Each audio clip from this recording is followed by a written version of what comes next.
ये जो आपको नज़र आ रहा है ये फैक्ट्री का वो हिस्सा है जिसमें बर्फ़ जम जाता है। उसको कूलिंग कंप्रेसर ये नीचे लगे होते हैं और इसी के साथ नीचे नमक भी डाल देते हैं, पत्थर वाले जो नमक हैं बड़े बड़े।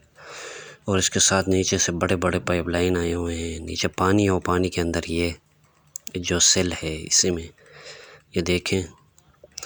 अभी इसी को क्रेन के ज़रिए लोडिंग के लिए लेके जा रहा है। ये मार्केट के लिए अभी निकलने वाले हैं। ये कुछ 500 के करीब इस तरह के खाने हैं। और ये देखें ये ठंडा पानी है, लोग अपने इस्तेमाल के लिए लेके जाते हैं। और ये आप देखें सामने, और ये यहाँ से लकड़ी के पट्टे हैं।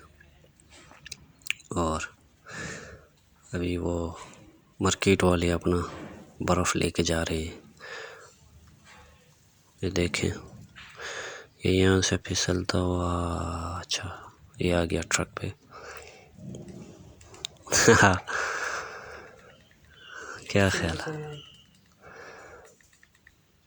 ये होती है बर्फ़, इस तरह बनाते हैं। हमारे वहाँ कुदरती तौर पर होते हैं जो पहाड़